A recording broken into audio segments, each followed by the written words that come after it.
Hi, Shawn. Thank you for joining us, BitTopia. It's great to have you. I guess I've known you since 2014 when you first had the crowdfund back in those days. And it sure has been a long, long road since then. 2 years of testing, going public. I'm sure a lot of things have changed. Even the managerial positions have changed. But it's great to see it's still working. Great to see Storj team going stronger than ever. And yeah, it's great to see the public release and actually people jumping on board from all around the world. I guess, if you can just kind of introduce Storj for us, for the newcomers, a lot of new people in the recent times contacting you, asking you about, that thing you've been speaking about for the past 4 years. I suddenly, gained an interest in it. It would be cool kind of just to give them an introduction, what are you up to, what is Storj, just the basic ones, that'll be great. Yeah, so basic description of Storj is we do cloud storage. You have traditional platforms like Amazon S3 or Google Cloud, and these are the platforms that store a majority of the world's data. When people think cloud storage, they think something like Dropbox, right? But at the end of the day, for years and years and years, Dropbox just stored all their data on Amazon S3. So these are like the platforms that actually store the data on majority of the world and majority of the world's applications. And so we kind of embarked down this path in 2014, thinking, hey, we're going to make a distributed and decentralized Dropbox that gives users more control over their data, is encrypted, and has all these features. And then we came to the realization that, again, Dropbox uses these underlying platforms, and so we should build an underlying data storage platform that has all these features, cool features in terms of user control, better privacy, better security, and we've built all that on top of Bitcoin and blockchain and Ethereum technology, because that's really the only way to make it work. The only way to make a distributed and decentralized cloud storage platform is to use these really new and exciting decentralized and distributed technologies that we have, like Bitcoin and Ethereum, to solve many of the hard problems. So that's what we do in a nutshell, is this distributed and decentralized cloud storage. Nice. Yeah, I was just recently, in the past few days, wrote an article that actually spoke about how even energy, so the electricity that comes to your house, has become distributed. So you no longer need a power plant. And in a lot of places, you actually lose 2/3 of the electricity or the energy that goes into it before it reaches your home. And that's a huge, huge difference. So they have gone to using solar panels, which means that electricity is given to you by your neighbor or building down the road. So decentralizing that in many ways. So I think it's very, very interesting to see that happen in different sectors of the world. Yeah, I mean, at the end of the day, it comes down to the internet itself, right? It's a decentralized and distributed network. So if you put all the data, in central locations, then there becomes issues like that data center gets hacked. All the data is compromised. In terms of like getting the data in and out is very difficult. Whereas you make the network itself decentralized, then you start solving a lot of those problems. The same thing, going back to the example you have with power, you have these, the power grid is very distributed and decentralized. And so if you have these central places where you're generating power and you're losing all that energy getting it back and forth to the home, that's where the problems occur. And so when you start putting solar panels and batteries and whatnot, you start making the network itself and organizing a way towards where it actually looks and functions, you end up solving a lot of problems. So it's kind of that same vein. Decentralization and distribution is good because that's what the problem actually looks like. Nice. Yeah, cheers for explaining that one. I guess a lot of people want to know just straight out how much they earn. I guess that's the most straightforward question. Yeah, so at our network, it varies highly. I've seen people get anywhere from like $5 to $100 or more.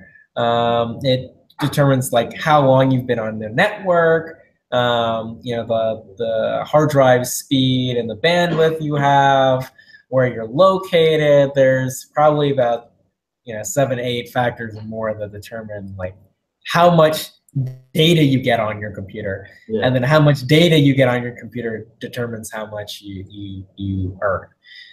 So all of that is public information. We transparently post the formula and the data that we use to make all the conclusions on, how people should be paid fairly and transparently, but also like optimizing for different things in that work. So if people are curious about that, we highly recommend, they just like try it, right? It takes all of a couple of minutes to get set up. So like, why do all the research and, try to figure out when you can just like download the program. You just go to storj.io, share your hard drive upper right, and just download the software. It takes, again, a couple of minutes to set up. And so you don't need technical skills to be a programmer or anything? No, the developers here have worked very, very hard to make the user experience as easy as possible.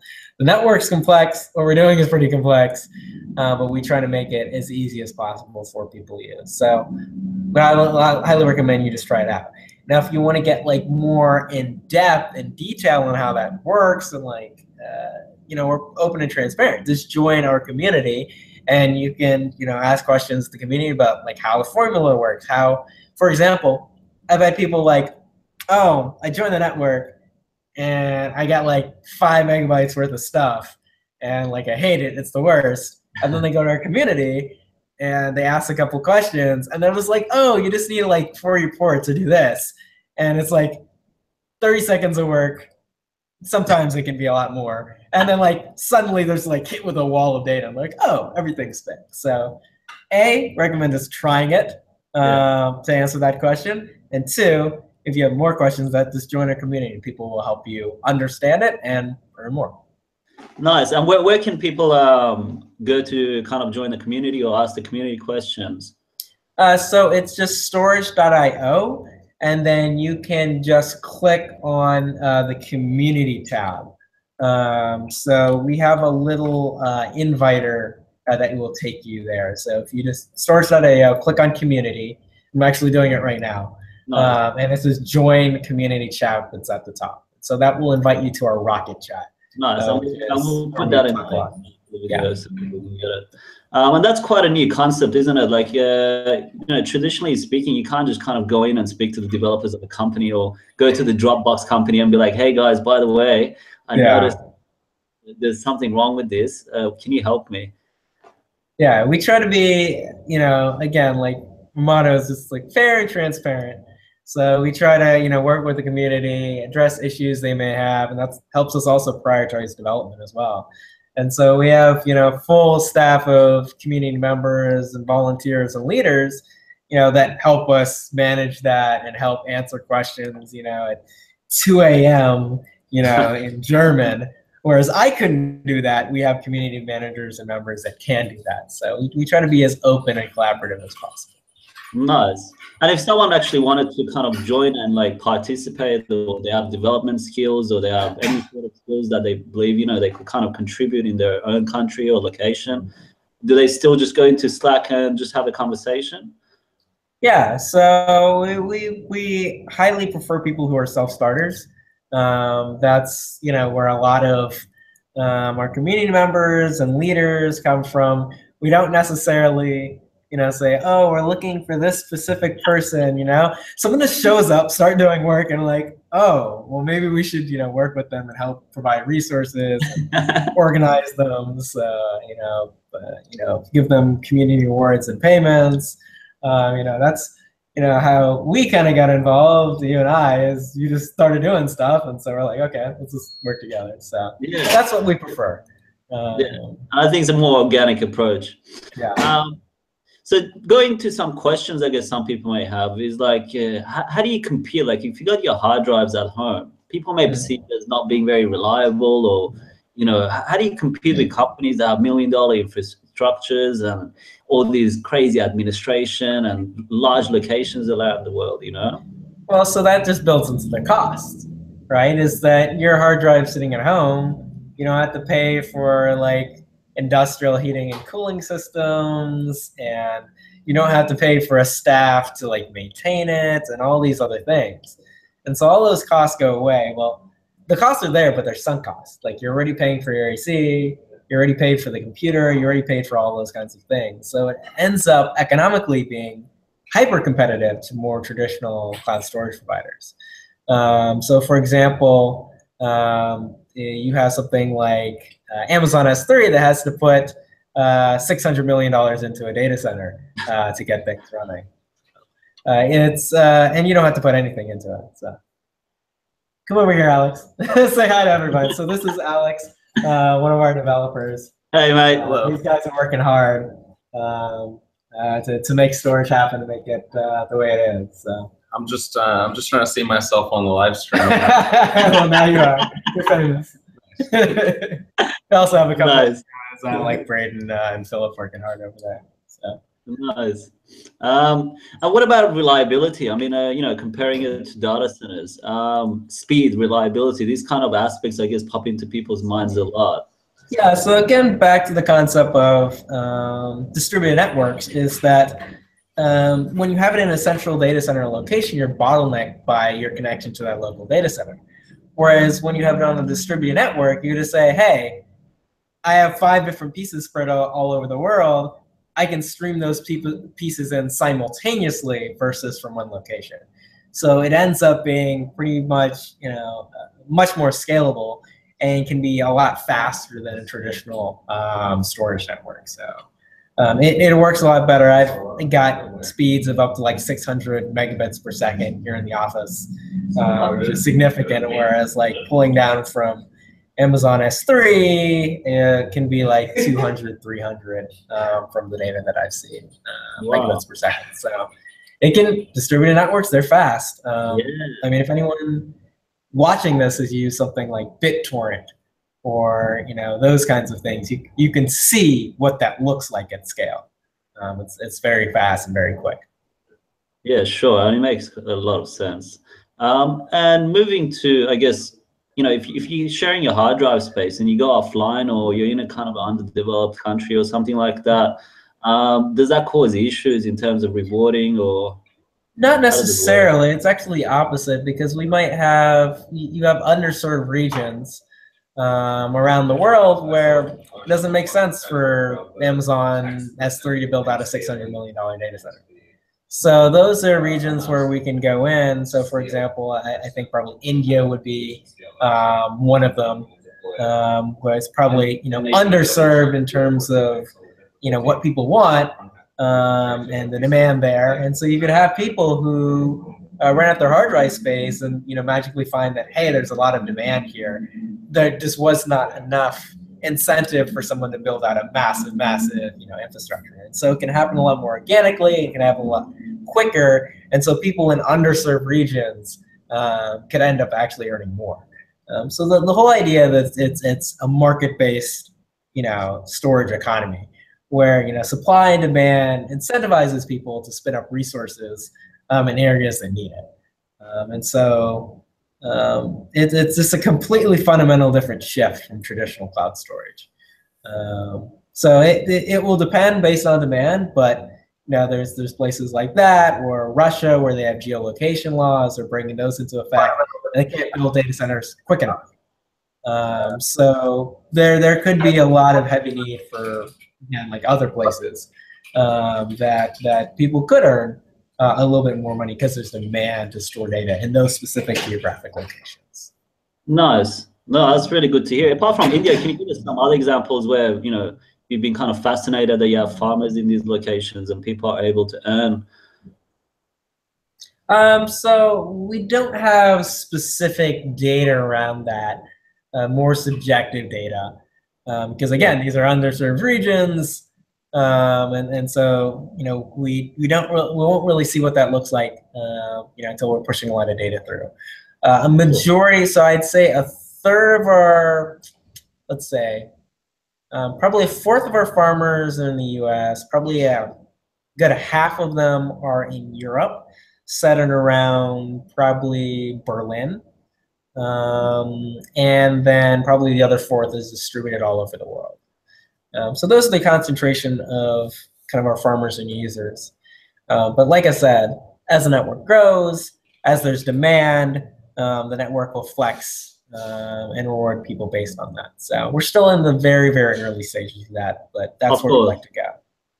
Yeah, no, it's really cool that someone, you know, in a under-resourced country can kind of not have access to modern facilities. You know, they can just grab a few hard drives or old computer parts and put it together and just kind of come onto the storage network, be paid directly in storage, and use that to, you know, hire either space or Absolutely. convert it to other tokens. I mean, that's quite remarkable. You're introducing a whole economy through your software. It's quite revolutionary in many ways. Yeah, it's fun. It's fun. Yeah. The other question is, can farmers be attacked? You know, as being a farmer, is there any risk to kind of, what if you share your hard drive and you have important files and you kind of use it for storage on one side, but you also have your own files on there too? I think the risk of that is low. I mean, theoretically, you could attack, you know, farmers on the network, but at the end of the day, it wouldn't have really any impact on the network itself because it's built to resist that. So I'm trying to think of, you know, an analogy of that. It's just like throwing, you know, marshmallows at a glass window trying to break it. Right? It's like, it's not going to do too much. I mean, it might disrupt that person's internet. They might be annoyed, but again, like, you're not achieving anything from that. So, but there's no real risk to personal data, is there? No. I mean, we try to keep that as segmented as possible. I'm sure if you look in our terms and conditions, it's like, you know, as with any software, right? If you look at the terms and conditions, like, we're not liable. But I think the risk of that is quite low. And if you think those risks are higher, then just run it on segregated hardware, right? Just separate your farmer from your regular device. So that's a user choice. We try to push as many choices to the user as possible. Nice. And someone had a question just from the group kind of conversation. They were wondering what kind of businesses or corporations or, you know, kind of those kind of sectors are looking to use storage or already are using storage. Yeah. So we're focusing less on large corporate users and enterprises and more focusing on developers. Because at the end of the day, those are the people who actually make the decisions for cloud storage. And it's less on the large corporate level.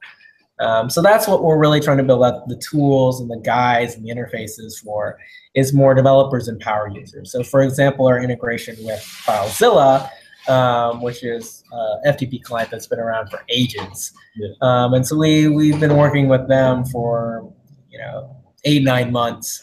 You know, Alex that showed up here was one of the persons who was working very hard to get that done. Again, just to provide a simple interface for developers, power users, DevOps type people who, again, make the decisions on cloud storage, to use it simply without having to really completely understand or deal with the complexities of a distributed storage network. Nice. And I heard you spoke to Snowden, right? Yes, I did get to speak to him via video chat on the Blue Yards conference, Decentralized and Encrypted, I believe, around this time or about a year plus ago. So that was fun, getting him asked a question. Actually helped frame my thinking a bit about storage and how we should build these out. I don't know if you want to go into that or not, but I think it's interesting. It's a quick one. It's if you have the time for it, it will be an interesting one. Yeah. So the question that I asked to start is we have all these, and I'm paraphrasing because it was a year and so ago. You know, we have all these decentralized and encrypted apps, and we're trying to build them out and build out their user bases, but then we also have these other applications that we're competing with that don't take into account user protection and all these other issues, and but have like really great interfaces, so that it's really enticing for people to use something like Allo or Hangouts or Skype or anything compared to something like Signal or Telegram, which is much more secure, much more concerned about user privacy and security, but doesn't have all the flashy emojis and stuff that people love and want. And so it's like, how do we reconcile this? And so his answer is this, like, you as something, building out a decentralized and encrypted app, you do have a harder challenge. So, build out both the secure product, secure network that really protects the users, but also you have to do extra work to provide these experiences, user experiences, and really have a good user interface, and put all the emojis in there too. So you really have a harder challenge to do that. But the benefit that he said is that the difference between some of these companies like that are building out these great user interfaces and not focusing on security, perhaps, is they're not focused so much on the user as they are just like general growth in numbers. Versus the other providers that are trying to do that, but also focus on like the user first. And so his thought is that you will have better retention and better loyalty and better involvement in that community than for someone who's thinking of the user first, thinking of protecting the user versus just providing them with smiley packs. So that I found that quite interesting, and we try to have that balance here where we're working very hard on the technicals to be able to provide something that is secure and has user control, but also we work very hard on the user experience and interface to make that easy, because people want things that are easy to use, not harder. Of course, that's a lot of comments I get in the kind of blockchain interest and people coming newly to this industry or field, you may call it, is that they find it really complicated. And that's the issue. Then that is an issue. So. Yeah, in the blockchain space, we're generally pretty terrible about that. We have these very complex technical solutions, and then it's just like, here you go, good luck. Right, and there's some people who take that on the head and they're fine with it, right? Oh, compile it from source, no problem. 99% of the other,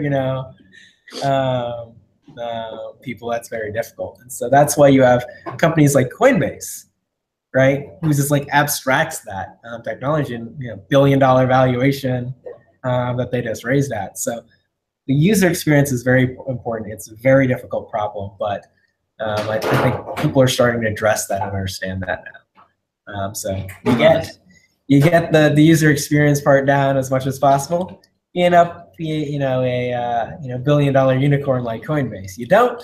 You just kind of fade into the shadows. And we don't even remember the people who fade in the shadows. I can't even name the examples. I know they exist, but they're not even in front of mind.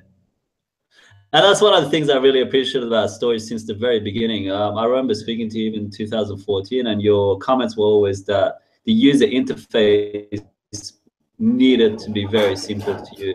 Even someone with no technical ability could click on it, download it, and just join the network.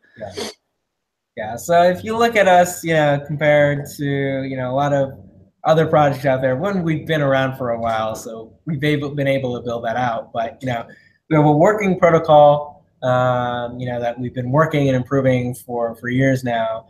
And as of the beginning of this year, we have a working product that people can try out and use. So I really encourage people to download the Storj software, get farming. Like, it doesn't take that much to get started, but also just play around with some of our tools to store data, and particularly FileZilla is a really fun one. So. At least, what do they say? Seeing is believing. Yeah. we tend to rely a little bit more on the hey, try it out, use it, and form opinions. Versus, I think a lot of other projects in the space, are just getting started now. Doing their token sales, funding, building out their white papers. Whereas we've been at this since 2014, so we can actually show you. What we've been working on, you can actually use it and try it out, and then kind of form your opinion. So, nice. That's a good feedback, of course. I had two more questions, which is, I guess a lot of people want to know, and they may have heard about SEO or Filecoin or other kind of organizations. And my comment has always been, the thing that I appreciate about Storj is that you guys spent 2 years in testing. You know, you didn't just go, here's our product, buy our tokens, you know, we're about to, you know, go to the moon or whatever. You know, I really appreciated that testing procedure, that it was done kind of in a very, very professional manner. So, you know, how do you compare it to like other platforms, or do you even want to? Yeah, so those platforms are very interesting. Again, like a lot of people try to compare them. It's, you know, in some ways are similar, in some ways it's apples to oranges. Like, for example, they're all trying to solve the problem of decentralized storage, but they're trying to solve it in very different ways technically. So in some cases, for one use case, for backup, you'll get many advantages and disadvantages on one platform, but for like content distribution, you might, you know, be the opposite. So it's very interesting to see what's being built out. We're following these technologies. Yeah, we're friends with, you know, some of those people in the space, and we trade ideas. So we're really interesting to see what comes out. You know, I've always said, like, of the decentralized and distributed cloud storage platforms, we're all idealistically aligned to destroy Amazon S3. Like, hate decentralized cloud storage or centralized cloud storage providers. So, like, we'll work together to like you know, beat the big providers. But there's a lot of exciting things coming down the pipeline in terms of that technology. So we have a very specific focus, you know, on developers, on object storage, on building abstractions on top of the platform. And like you said, we've been at this for, you know, 2, actually 3 years, and you can use our stuff today. So Nice. now a lot of people, again, try to like compare the two. But again, like these, it's technology, right? It's all open. So for the more technical people among us, you know, what's different, you know, better? TCP or UDP, you don't care. They're both protocols. You use them for different cases. You know, what's better, apples or oranges? You don't care. You feel like having a, you know, apple or an orange. So, I like orange personally. I like apples. So Yeah, to each his own preference. So yeah, so it's all an open question, and I think a lot of these projects are again aiming for the same goal: is decentralization. You know, distribution, user control, and any way we can get there is great. Nice. I really appreciate that. I guess to kind of wrap it up, you recently did another crowdfund, which ended in May, I believe, and that you kind of raised about 30 million USD, right? Right. So what does that all mean? Like, what is your plan from here? I guess where are you guys going? What can people look out for? Yeah, just some exciting stuff if you can share with us. Yeah, so you know, we're using those funds to accelerate growth and development. We're bringing in a bunch of new developers here quite shortly. If you're a developer and you're interested in storage and you think it's cool, well, we are hiring. So I highly suggest you take a look at our jobs page. We're going to be expanding that pretty soon, and those will kind of list kind of the qualifications there. So it's very a wide gambit between, you know, data scientists and DevOps and general developers, community evangelists. Is that we have resources, a lot more resources than we had before. We're just like a kind of small, scrappy startup. And now that we use those resources from the crowd sale to help build out the product and bring in people to help bring out the product and the interfaces and the support and all these things that storage needs to, you know, really grow and give a good punch, you know, land a good punch on these centralized cloud storage providers like Amazon S3. So yeah, really, it's really refreshing to, you know, have that done behind us, and now we can just focus on the platform. Nice one. Yeah, you've been great. I guess, you know, answered a lot of different aspects of the newcomers or people that are looking to join the community. So we'll leave the link as well, so they can access it. And any other notes, I guess, you have for people trying to get into this space? Any advice for them where they can kind of, you know, what I get from a lot of people is there's so much information and I don't know how to go through it all and know who to follow and where to learn. Yeah, so I guess action items. Go to the website, try out the software. It takes all of 5 minutes. You can, on that same page, I think you can sign up for our mailing list, so you just get passively hit with news and information. If you're curious, what I'm doing, I'm just Super3 on Twitter. We're also Storj Project on Twitter as well. So those are just a couple of sources, passive, active. You can also join our community. So those are just a couple of sources. If you want to get really involved, join the community. You just want to be like passively involved, you can like join the mailing list. So that's my thought. Nice. Thank you so much, Shawn. It's been a pleasure speaking with you. Thanks for having me. As always. Hopefully we can catch up another time in the near future. Awesome. Have a great one. Thank you so much. Bye. Cheers.